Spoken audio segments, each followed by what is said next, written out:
दोस्तों, तो चलते हैं आज हम लोग देखेंगे भारत का इतिहास। जिसे कहता है इंडियन हिस्ट्री। जब बात करते हैं इंडियन हिस्ट्री का, तो यूं तो आप लोगों को मालूम ही होगा कि जम्मू कश्मीर से लेकर कन्याकुमारी तक भारत का इतिहास पूरे इस प्रांत में फैला हुआ है। जब एंशिएंट हिस्ट्री की बात करते हैं, जो कि 700 एडी से पहले का इतिहास है, तो उस समय तो भारत का ऐसा इतिहास था जो मानो पूरब से पश्चिम और उत्तर से दक्षिण तक जो है पूरे भारत का जो है वो प्रसिद्धि फैला हुआ था। जब बात करते हैं तो ये है इंडस वैली सिविलाइजेशंस। मोहनजोदारो, हड़प्पा, कालीबंगन, लोथर्स, धोलावीरा, इन सब जगहों पर ये अवशेष मिला है, जिससे यह तो सत्यापित हो चुका है कि भारत का इतिहास कोई ऐसा वैसा इतिहास नहीं है, बल्कि हजारों वर्षों का पुराना इतिहास है। जब बात करते हैं हमारे वैदिक का पीरियड का, तो वैदिक पीरियड तो गाइज ये स्टार्ट होता है 1600 से 600 बीसी में, जो बहुत ही एक पुरानी काल माना जाता है इतिहास के नज़र से भी। और जैसा कि आप सब देख पा रहे हैं, पूरे इंडिया, पाकिस्तान, बांग्लादेश तक जो है वे फैला हुआ था वैदिक सिविलाइजेशंस। लेकिन उसके आगे चलने के बाद मौर्यन इंपायर आता है 321 से 185 बीसी के समय में, और यह तो कमाल ही कर देता है। पूरे इतिहास में यह गवाह है कि किस तरीके से पूरे इंडियन ओशंस में आने वाले प्रत्येक वो देश अफगानिस्तान तक जो है फैल जाता है। और इसके बाद जो है अशोका का द ग्रेट का नाम तो आप लोगों ने सुना ही होगा कि अशोका द ग्रेट ने किस तरीके से पूरे इस हिंद महासागर में बसने वाले भारत के जो भी एक जिंगेटिक हिस्ट्री का फॉर्मेशंस करता है। तो यूं ही नहीं कहा जाता है कि भारत जो है एक महान भारत है, और इसका इतिहास भी एक महान इतिहास के तरीके से ही हमें समझने की आवश्यकता है। जब बात करते हैं तो पैलियोलिथिक पीरियड, जो कि 2 मिलियन बीसी से लगभग 10,000 बीसी तक का टाइम माना जाता है, उस समय भारत में आग, टूल्स जो बना वो लाइम स्टोन्स का बना, वहीं पे ऑस्ट्रिच का एग भी मिला। जब बात करते हैं कुछ पैलियोलिथिक साइट का, तो भीमबेटका जो एमपी में पाया जाता है, एमपी में है, वो तो आप लोग जानते ही होंगे कि भीमबेटका कितना जो है एक प्रसिद्ध प्राचीन काल का जो है वहाँ पे अवशेष प्राप्त हुआ है। और यह सिद्ध हो गया है कि भारत का जो इतिहास है वो हम सबको उस पर गौरव जो है का एहसास कराता है। तो भारत का इतिहास गाइज ऐसा वैसा नहीं है। यदि हम बात करते हैं तो देखिए, यहाँ पे भारत जब हम कहते हैं तो भारत को समझने के लिए आपको ये पूरे नक्शे को समझना पड़ेगा कि जो ये हिंद महासागर है, ये तो यूनाइटेड इंडिया का टाइम है। लेकिन यदि हम मेसोलिथिक पीरियड का बात करते हैं, जो 10,000 बीसी से 8,000 बीसी तक का, तो यहाँ पर तो जो डोमेस्टिकेशंस ऑफ एनिमल था वो भारत में स्टार्ट हो चुका था। और मेहरगढ़ जो बलूचिस्तान में है आज, वो तो आप लोग जानते होंगे कि वहाँ पे अनाज का भी जो है उगाया जाने लगा था। तो मेसोलिथिक पीरियड जो 10,000 बीसी से 8,000 बीसी तक माना जाता है, यहाँ पे मेजर क्लाइमेट चेंज देखने को मिला और डोमेस्टिकेशंस ऑफ एनिमल हुआ, कैटल्स का यहाँ पे स्टार्ट हो चुका था। जैसा कि आप लोग पिक्चर में देख रहे हैं, लोग छोटे छोटे घर भी बनाने लगे थे। और तो गाइस, जैसा कि मेसोलिथिक पीरियड 10,000 बीसी से 8,000 बीसी तक के टाइम पीरियड को माना जाता है, यहाँ पे मेजर क्लाइमेटिक चेंज हुआ, डोमेस्टिकेशंस ऑफ एनिमल हुआ, ये सब तो हुआ ही। लेकिन इससे महत्वपूर्ण यदि बात हम करते हैं तो देखिए, जिस तरीके से बात करता है Neolithic period. Neolithic period 8,000 BC से 4,000 बीसी तक के टाइम पीरियड है। और इस पीरियड में सबसे महत्वपूर्ण काम जो हुए वो था कि आपको पहिए का डिस्कवरी, यानी कि नियोलिथिक पीरियड में तो बहुत सारे काम हो चुका था। एग्रीकल्चर स्टार्ट हो चुका था, पहिए का डिस्कवरी हो चुका था, और अनामगांव नाम का छोटा छोटा जो है विलेज भी बसने लगा था। जब बात करते हैं तो इम्पोर्टेंट नियोलिथिक साइट तो आपको जो है गुफकार, जो कश्मीर में आप लोगों ने जो है होम मिनिस्टर से सुने होंगे कि गुफकार गैंग, तो गुफकार गैंग वास्तव में प्राचीन काल में जो है एक गांव हुआ करता था, यानी कि वो भी एक सिविलाइजेशंस का ही पार्ट हुआ करता था। जब मेहरगढ़ बलूचिस्तान में आज जो है वहाँ पर जो है चावल का उगाना जो है स्टार्ट हो चुका था। यदि बात करते हैं तो कुछ ऐसे भी जगह थे आपको जहाँ पर जो है नियोलिथिक साइट और उसके जो है प्राकृति और कलाकृति को आप लोग देख सकते हैं।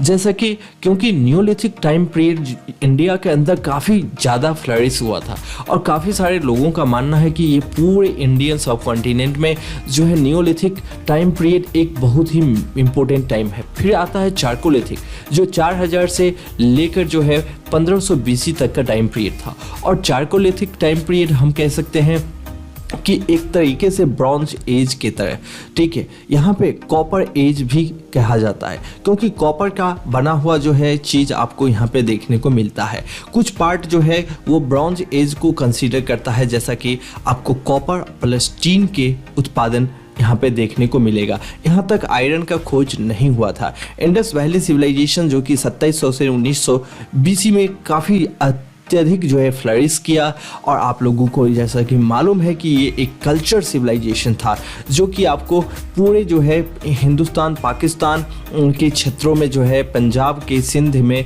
ये फैला हुआ था, और यह काफ़ी एक प्राचीन सभ्यताओं का भी पार्ट था। और फिर आता है आयरन एज। तो भारत में आयरन एज 1500 से 200 BC क्या टाइम पीरियड जो है माना जाता है। यहाँ पे सबसे इम्पोर्टेंट काम हुआ कि यहाँ पे ऋग्वेद यहीं से माना जाता है कि स्टार्ट है, यानी कि ऋग्वेद का फॉर्मेशंस यहीं पे होता है, और इस वजह से भी यह आयरन एज काफ़ी महत्वपूर्ण एज के पार्ट हमारे इंडियन सब कॉन्टिनेंट में। यदि वैदिक पीरियड की बात करते हैं और आज के जो धर्म की बात करते हैं, हिंदुज़म की बात करते हैं, सनातन धर्म की बात करते हैं, तो आयरन एज में ही ये सब चीज़ हुआ। यहीं पे आपको दो धर्म जैनिज्म और बुद्धिज्म भी जो है इंडिया में उत्पन्न हुए। महाजनपद का निर्माण हुआ। मगध एम्पायर जिसमें आप लोग बिंबिसार का नाम सुने होंगे, और हर्यंका कुला डायनेस्टी, उसके बाद जो है आपको सुसांगा डायनेस्टी, उसके बाद जो है नंदा डायनेस्टी, और पर्शियन अलेक्जेंडर ग्रीक 327 BC में उसका जो है इन्वेजन। तो ये सब तमाम चीज़ जो है आयरन एज में हुआ, जो कि 1500 से 200 BC तक का टाइम पीरियड माना जाता है, और इस वजह से भी यह टाइम बहुत ही जो है इम्पोर्टेंट टाइम हो जाता है। हम लोग बेसिकली जो है हिस्ट्री ऑफ इंडिया को यदि देखते हैं तो इंडियन हिस्ट्री इतना इम्पोर्टेंट एंड इतना प्रॉस्पेरस हिस्ट्री है जो आपको देखने को और जानने को काफ़ी कुछ यहाँ से सीखने को मिलेगा। मौर्यन एम्पायर देखिए जो कि 321 to 185 BC तक का टाइम पीरियड था, और ये चंद्रगुप्त मौर्य जो है इनके संस्थापक माने जाते हैं। और यहाँ पे उनके जो संतान हुए और जो उनका जो टाइम पीरियड है, जैसा कि बिंबिसार, अशोक, और अशोक ने तो कमाल ही कर दिया। अशोक ने तो पूरे जो है कुछ पार्ट नॉर्थ ईस्ट को छोड़ दें और साउथ को छोड़ दें, तो यहाँ पे अफगानिस्तान कालिंग तक जो है इसने अपना साम्राज्य का स्थापना कर दिया। लेकिन माना जाता है गाइज कि ये तो जो है वेस्टर्न कंट्री और वेस्टर्न नेशन तक भी पहुंच जाता। लेकिन हिस्ट्री ऑफ इंडिया में यदि बात करते हैं तो अशोक ने जो कमाल करके दिखाया वो शायद और किसी ने भी नहीं दिखाया।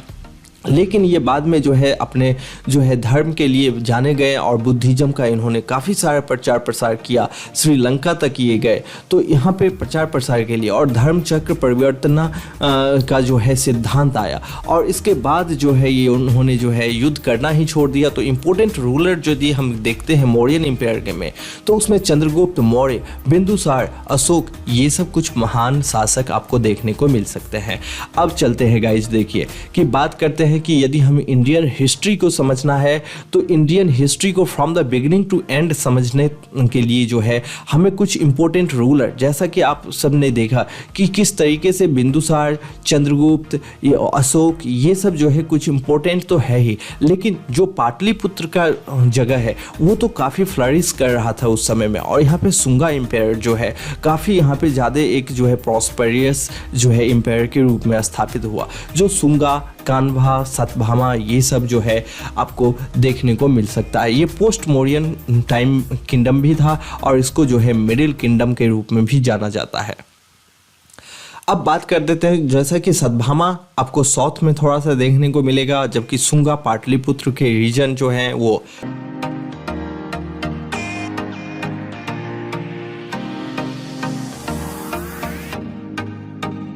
अब देखिए गाइज, ये है पार्थियन एम्पायर, और पार्थियन एम्पायर की बात करते हैं, ये वास्तव में पोस्ट मौर्यन किंगडम का टाइम पीरियड था, जिसको मिडिल किंगडम यानी कि पार्थियन यानी कि टू 45 एडी, सकास जो है 90 BC टू 150 एडी और कुसान 78 एडी का टाइम पीरियड है। जैसा कि आप लोग देख रहे हैं, जो मैप पे मार्केट एरिया दिख रहा है वो आपको पार्थियन एम्पायर का रीजन था। ये दरअसल जो है वो आपको सेंट्रल एक जो है एशिया तक जाते हुए नज़र आएगा, जो कि भारत से जो है इसका भी काफ़ी लिंक रहा है। तो इस तरीके से हम जो है पूरे इतिहास को, भारत के इतिहास को जब देखते हैं तो हमें जो है काफ़ी कंक्लूसिव जो है अंडरस्टैंडिंग डेवलप हो पाती है। और ये एक टाइम क्रोनोलॉजी है, जिस टाइम क्रोनोलॉजी में को देखने के बाद we all very easily observe कर सकते हैं कि किस तरीके से पार्थियन हो, सकाज हो, कुसान हो, ओके। और यदि साउथ में देखें तो संगम पीरियड, जिसमें चोला, पांड्या और चेरा तीन जो है एम्पायर काफ़ी डोमिनेंट है और यहाँ पे काफ़ी इनका जो है वो शासन एक प्रसिद्ध शासन के रूप में स्थापित हुआ। लेकिन फिर बात होता है कि किस तरीके से, क्यों, आखिर ऐसा क्यों हुआ जो भारत जो है वो भारत पे विदेशी हमलावर जो है, आक्रांता जो है यदि हम कहते हैं, तो वो क्यों हमला किया। तो इसके पीछे भी कुछ कारण है और उस कारण को हम लोग जो है डिटेल में डिस्कशन करेंगे। 26 जनवरी बहुत ही नज़दीक है और 26 जनवरी के लिए आप लोगों को जानकर हैरानी होगा कि 26 जनवरी के लिए हम सबको कहना चाहिए और अपने देश के लिए वंदे मातरम, क्योंकि वंदे मातरम जो है हमारे देश का एक पहचान है और हमारे देश के पहचान को हम लोग नहीं खो सकते हैं। लेकिन काफ़ी सारे लोगों को आपत्ति होता है इन शब्द से, जिसे कहते हैं वंदे मातरम। और ऐसे लोगों को सच पूछो तो ऐसे लोगों के लिए इस देश में कोई भी जगह नहीं है जो वंदे मातरम नहीं कह सकता है। जब हम बात करते हैं गाइज, तो इतना जो फ्लरिश किया, इतना एक महान भारत और संस्कृति का जो है हम लोग यहाँ पे जो है हम लोग का, लोगों का जो है उपस्थिति, हम लोगों का जो है जन्म लेना ही अपने आप में एक गौरव की बात होता है। कला संस्कृति की बात करते हो या तो फिर हम हिस्ट्री की बात करते हो, तो भारत का इतिहास हो या कला संस्कृति हो या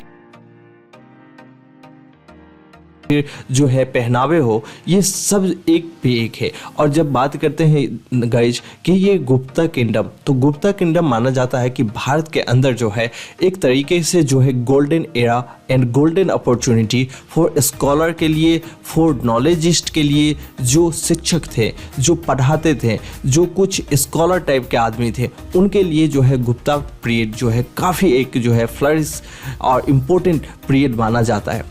और इसमें जो है गुप्ता किंगडम लगभग 300 एडी से 800 एडी तक का जो है टाइम पीरियड माना जाता है।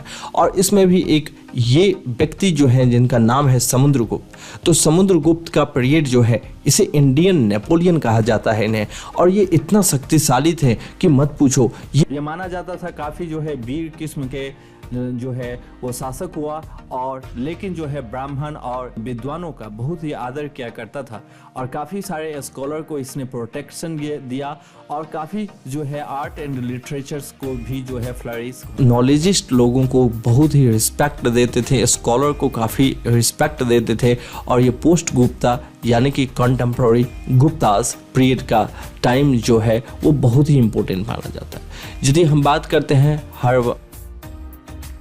हरियंका डायनेस्टी हो या पालवास हो या चालुक्य हो, हुनास हो, ये सब कुछ छोटे छोटे राज और जो है राजा हुए जो पूरे भारत में जो है जिनका राज चलता था। और ये सब यहाँ के जो है कह सकते हैं एक प्रकार से जो है कहीं भी एक्सप्लॉइटेशन इन्होंने भारत का नहीं किया। लेकिन इन सब में एक जो है सबसे बड़ा समस्या था और वो था आपस में झगड़े का, क्योंकि ये आपस में जो है झगड़ने लगे और धीरे धीरे ये बात जो है पूरी दुनिया को पता चल गया और उसके बाद ही जो है इन्वेडर जो है भारत आना आरंभ होता है। तो इसका मतलब तो समझ सकते हैं कि जिस तरीके से फूट डालो राज करो की नीति जो है वो पहले जो फूट डली भारत में उसका परिणाम जो है बहुत दिनों तक भारत को गुलाम रहना पड़ा। और ये टाइम है मेडिएवल इंडिया का। यदि मेडिएवल इंडिया में ऐसा क्यों हुआ कि काफ़ी सारे जो है आक्रांता मेडिएवल इंडिया में आते हैं और जो है काफ़ी सारे दिनों तक जो है भारत को एक गुलामी के बैरियों में जो है जकड़ा जाता है। तो इन सब कारण के पीछे आपको देखना पड़ेगा यह, और ये है त्रिपाठी का स्ट्रगल। त्रिपाठी का स्ट्रगल यदि गाइज माने तो ये प्रतिहारा, पाला एंड राष्ट्रकूटा के तीनों के बीच में का जो है ये स्ट्रगल था, और ये 800 से 1200 के एडी के टाइम पीरियड का स्ट्रगल माना जाता है। ये तीनों आपस में झगड़ने लगे और जिसका कारण लोगों को पता चल गया, और फिर जो है अटैक होता है मोहम्मद बिन कासिम का। Rise of Islam and Sufism देखने को मिलता है आपको। मोहम्मद गजनी, मोहम्मद गौरी, ये सब आक्रांता भारत में आए। तो इसका कारण कहीं ना कहीं जो है आपसी कलह, यानी कि भारतीय राजाओं के आपसी कलह का कारण ही था, जिसके कारण ये सब जो है भारत में आकर जो है वो एक बहुत समय तक राज्य जो का स्थापना कर सका। सो किंगडम ऑफ साउथ इंडिया यदि ड्यूरिंग मेडिवल पीरियड में देखते हैं तो ये बाहमनी एंड विजयनगर का जो है सल्तनत देखने को आपको मिल सकता है, क्योंकि ये भी इतिहास का ही पार्ट है। अब चलते हैं दिल्ली सल्तनत को देखने। यदि दिल्ली सल्तनत की बात करते हैं गाइस, देखिए यहाँ पे स्लेव डायनेस्टी हुआ, और दिल्ली सल्तनत या ऐसे मुस्लिम सल्तनत जो भी हुआ इंडिया में, उन सब चीज़ों में आपको ऐसे ही चीज़ देखने को मिलेंगे। तो कुछ ज़्यादा जो है घबराने की बात नहीं है। खिलजी डायनेस्टी हुआ, तुगलक डायनेस्टी हुआ, ये सब दरअसल जो है आक्रांता का डायनेस्टी था, सैयद डायनेस्टी था, लोधी डायनेस्टी था, और ये इन सब वजह से जो है भारत का इतिहास जो है आपको कहीं पे डाइवर्ट होते हुए दिखेगा। तो इसके लिए जो है आपसी जो है वो कलह ही आप मान सकते हैं, क्योंकि आपस में जो है यहाँ के राजा जो है अपने आप से झगड़ने लगे, और जिसके कारण जो है बाहरी आक्रांता लोग जो है यहाँ पे आया। तो यह भी कारण है। अब देखिए दो पार्ट में मुगल डायनेस्टी बना हुआ है, एक तो ग्रेट मुगल और दूसरा है लेटर मुगल। यदि ग्रेट मुगल और लेटर मुगल में हम लोग डिफरेंस देखते हैं तो इसमें कुछ लोगों का, कुछ इतिहासकारों का मानना है कि जो सबसे ज़्यादा आक्रांता था उसको ग्रेट माना है, यानी कि औरंगजेब, बाबर और औरंगजेब के टाइम पीरियड को इसने ग्रेट मुगल का दर्जा दिया है। जबकि लेटर मुगल जो है 1857 के विद्रोह के बाद जो है आपको जो है वो जो लेटर मुगल के रूप में जाने जाते हैं, और यही इसी टाइम में जो है अराइवल ऑफ यूरोपियंस हुआ भारत देश पर, और जो है भारत देश पर जो है विदेशियों ने हमला किया, जिसमें जो है पुर्तगाली, अंग्रेज, ये सब चीज़ आप देखने को मिल सकता है। तो इसके पीछे भी यही कारण है कि 1857 का जो विद्रोह हुआ तो वो एक तरीके का गदर युद्ध था, और गदर युद्ध के बाद जो है आपको काफ़ी भारत के इतिहास मॉडर्न में थोड़ा सा एंट्री लेता दिखेगा, और फिर जो है आपको मॉडर्न हिस्ट्री यदि और मॉडर्न इंडियन हिस्ट्री यदि देखें तो यहीं से स्टार्ट हो जाता है, क्योंकि मॉडर्न इंडियन हिस्ट्री में ही आपको देखने को मिलेगा कि यहाँ पे अंग्रेज, ब्रिटिशर्स आते हैं, ईस्ट इंडिया कंपनी जो है का गठन होता है, और ईस्ट इंडिया कंपनी जो है 200 साल तक फिर से जो है भारत को एक तरीके से दूसरे गुलामी के जंजीर में जो है जकड़ देता है, और ये है first war of Indian independence 1857। यहीं पे सबसे पहले स्टार्ट होता है भारत की स्वतंत्रता का युद्ध, और फिर फॉर्मेशंस होता है इंडियन नेशनल कांग्रेस का, वो टाइम था 1885 का। फॉर्मेशन होता है मुस्लिम लीग का, वो टाइम था 1906 का। और फिर नन कोऑपरेशन मूवमेंट होता है जो 1920 का टाइम था। सिविल डिसोबीडियंस मूवमेंट होता है जो 1930 का टाइम था। क्विट इंडिया मूवमेंट होता है 1942 का टाइम था। पार्टीशन इंडिया हो जाता है 1947 में। And constitutional development of India होता है जो फ्रॉम द 1946 टू 1950 माना जाता है।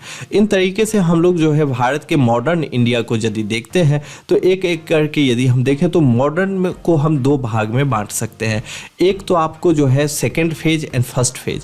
फर्स्ट फेज आपको देखने को मिलेगा कि फ्रॉम द 1857 टू आपको मिल सकता है 1920 तक के टाइम पीरियड को फर्स्ट फेज कहा जाता है। जबकि 1920 जब महात्मा गांधी ने नॉन कोऑपरेशन मूवमेंट जो है लॉन्च किया और फिर उसके बाद सिलेंडर कर दिया या यूं कहें हम कि सस्पेंड कर दिया उस आंदोलन को, तो बहुत सारे जो भारत के यूथ थे वो उदास हो गए कहीं ना कहीं, और फिर जो है नॉन वायलेंस के जो पॉलिसीज को छोड़ करके जो है वायलेंस के पॉलिसी भी अपनाया गया।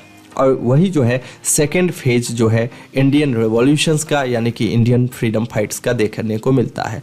लेकिन उससे भी महत्वपूर्ण काम यहाँ पे होता है 1946 टू 1950 में, और 1946 टू 1950 में सबसे महत्वपूर्ण काम होता है कि यहाँ पे कॉन्स्टिट्यूशंस ऑफ इंडिया जो है भारत के संविधान का डेवलपमेंट होता है। तो भारत के संविधान के डेवलपमेंट जिसको कॉन्स्टिट्यूशन ऑफ इंडिया कहते हैं, और बाबा साहब भीमराव अंबेडकर का एक बहुत बड़ा योगदान यहाँ पे हम लोगों को देखने को मिलता है। बाबा साहब ने एक पुस्तक भी लिखा था पार्टीशन और पाकिस्तान, तो यदि टाइम मिले तो आप लोग जाकर उसे पढ़ सकते हैं। और उसके बाद सबसे महत्वपूर्ण काम होता है भारत के अंदर, वो था इंडिया पाकिस्तान का वार 1971 का, और यहाँ पे फॉर्मेशन होता है बांग्लादेश का, जो पाकिस्तान को कहीं ना कहीं जो है वो अपनी औकात का पता चलता है, क्योंकि इसके वजह से ही जो है इंडिया पाकिस्तान, क्योंकि पाकिस्तान एक आइडियोलॉजी था, और आइडियोलॉजी का था कि हिंदू मुस्लिम एकता जो है एक साथ नहीं रह सकता था, यही कहना तो है पाकिस्तान का। तो इसके बाद जो है पाकिस्तान को कहीं कहीं ये साबित हो गया और प्रूव हो गया कि हिंदू मुस्लिम नहीं बल्कि मुस्लिम मुस्लिम भी एक साथ नहीं रह सकता है यदि पाकिस्तान जैसे लोग और पाकिस्तान जैसे नेता हो तो फिर आप आता है इंडियन इकोनॉमी पॉलिसी 1991 का, जिसमें प्राइवेटाइजेशन, लिबरलाइजेशन एंड ग्लोबलाइजेशन पे फोकस किया गया। इससे पहले सरकार ही सब कुछ बनाती थी, इसके बाद जो है प्राइवेट कंपनी अपने आप जो है प्राइवेट कंपनी के हाथ में जो है पावर दिया गया। और सबसे फाइनल एंड लास्ट पॉइंट आता है कि nuclear space and defence development का, जो भारत की समृद्धि में 4 चांद लगाया। और आज मॉडर्न इंडिया को यदि हम देखते हैं तो इस प्रोग्राम का बहुत बड़ा एक योगदान है। तो ये लेक्चर देखकर और जानकर कैसा लगा वो कमेंट करके बताइएगा। चैनल पे यदि गाइज नए होंगे तो चैनल को लाइक शेयर सब्सक्राइब कर सकते हैं, या तो हमसे जो है फेसबुक, ट्विटर, लिंक्डइन, इंस्टाग्राम पर भी कनेक्ट हो सकते हैं। तो मिलते हैं आगे, तब तक के लिए जय हिंद, जय भारत।